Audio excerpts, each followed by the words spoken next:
Alright guys, second video for the day. We're going to talk about a Serb. We're going to talk about so I'm going to try and get this name. Novak Djokovic. Okay, I'm not a tennis player. I don't follow tennis. Well, women's female tennis I follow.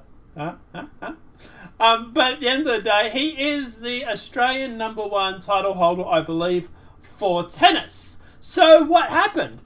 He came to Australia. He's unvaxxed.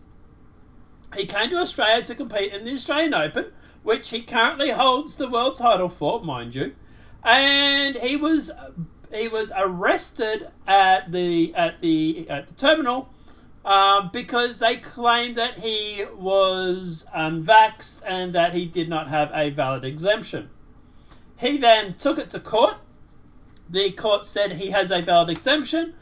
He was released from detention centre. And then Australia then claimed that he lied on his papers to get in. But to be honest, that's not why they actually deported him. They actually deported him because apparently having Novak Djokovic in the country will sow discontent for the Australian government. The Australian government is literally scared of a guy who can backhand someone. So, maybe just about right reasons. But this is what the Australian government has fallen to. By the way, thank you very much for making him a martyr. I am sure you're going to win over a lot of people when they start hearing about this story. So, obviously, Ethe, who is one of our Aussie media guys, was actually on Fox News where they talked about it. He does a far better job of talking about it, so we're just going to play this clip. It does go for about 5 minutes, so I'm not sure if we'll play the whole thing, but he breaks it all down, and I will put a link in the description below to Ethe's channel, so obviously please do go and give him a follow as well, but let's hear from Ethe. He is the reigning Australian Open champion, and he cannot play because he is unvaccinated. Now, our next guest has been covering the story from the beginning. He has great insight into the entire lockdown going on 2 years and insanity in Australia. His name is Ethe. He's the chief Australian correspondent for Rebel News, and he joins us now from Melbourne. Ethe, great to have you on the show this morning. I'm just going to turn it over to you. What's your reaction as you see what's happening in Australia this morning?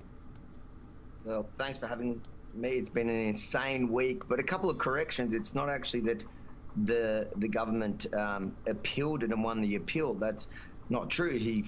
When he came in, they tried to ban him, saying his vaccine exemption was invalid. When he appealed that, he won in the Federal Circuit Court.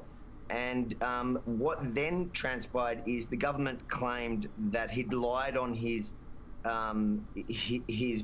papers to get into the country in his documentation, but that's not even what they came after him at the end.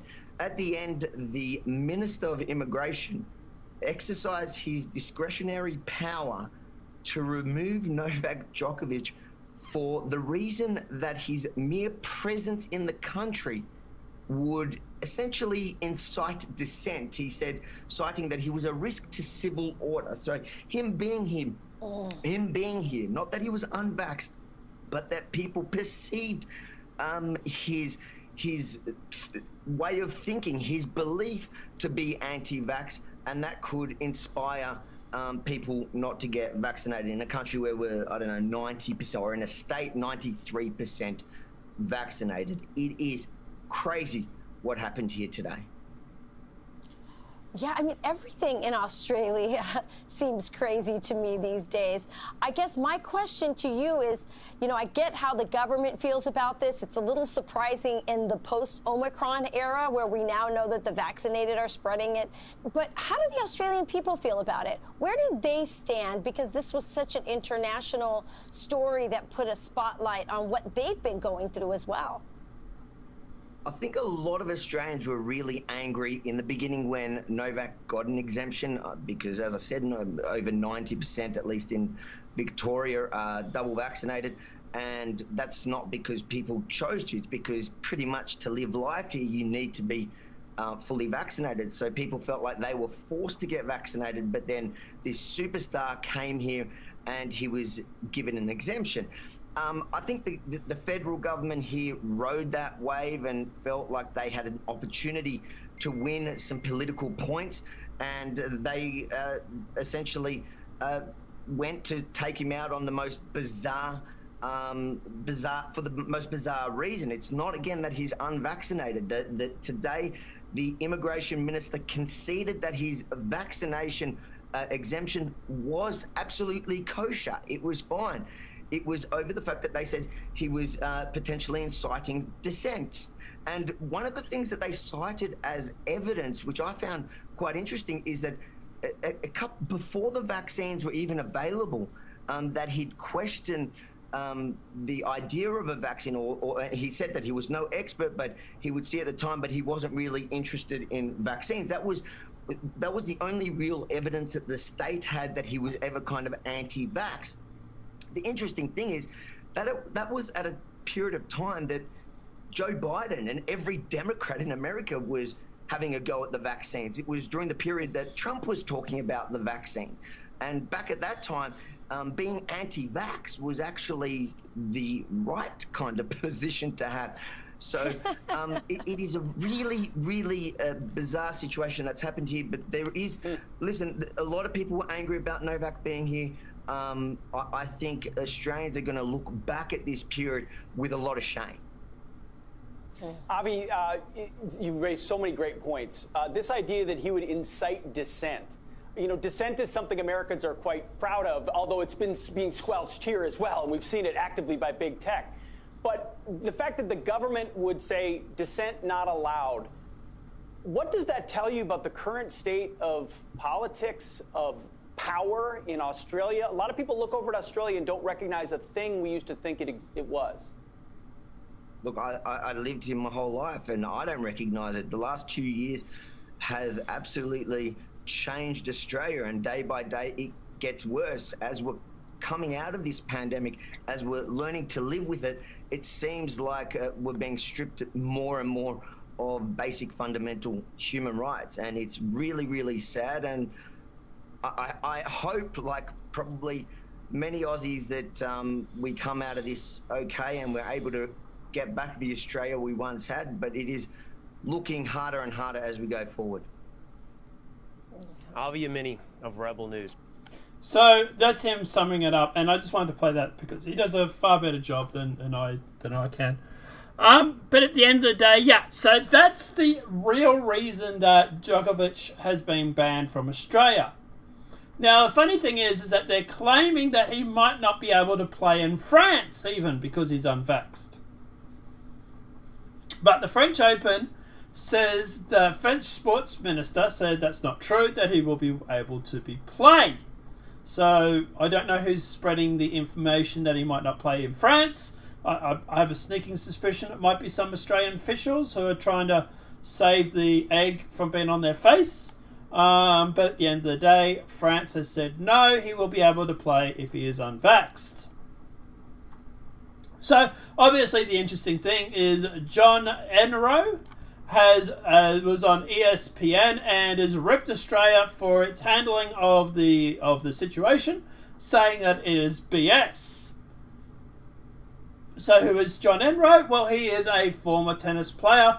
He was a professional tennis player known for his shot making and volley skills, in addition to confrontation on court behaviour that frequently landed him in trouble with the umpires and tennis authorities. So he's a bit of a loudmouth, no shock there. But at the end of the day, he has jumped to the situation and called it BS.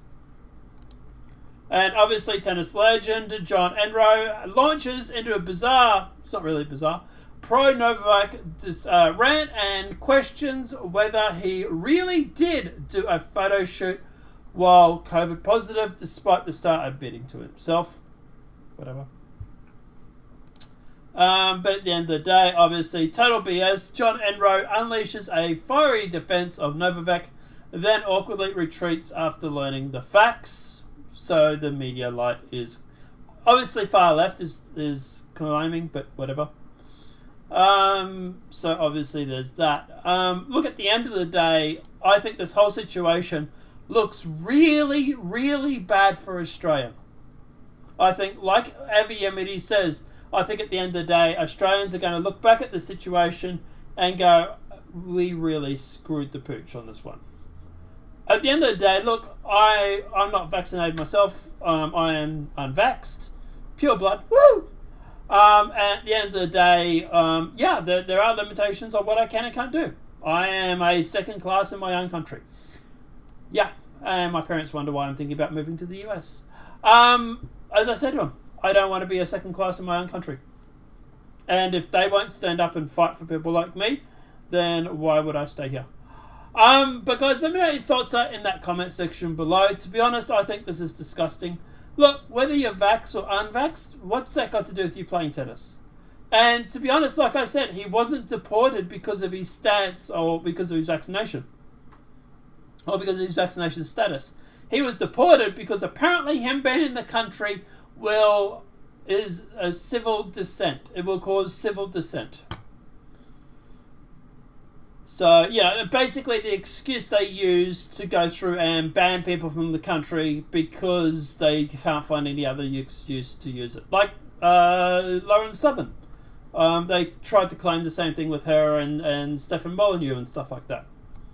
It's the excuse they use when they want you out of the country but they can't find another valid reason. I think it's disgusting. I think he should have been able to play. He is the Australian ruling champion for the Australian Open. And at the end of the day, I think a lot of people who have bought tennis tickets to see him play will probably want to get a refund. So it's probably going to cost the sport. And not only that, but it's also left the Australian officials with a very big egg on their face. But let me know what your thoughts are in that comment section below. Obviously, this video has been helpful. Please smack that like button. If you're new to the channel, welcome and subscribe. Because apparently that's the only way you get to see videos of mine now. If you're subscribed. Apparently that's the only way they show up. Yeah, YouTube really, really putting that thumb on the scale. Apart from that, guys, let us know what your thoughts are. And we'll see you in the next demonetized video from YouTube. Have a great night and enjoy.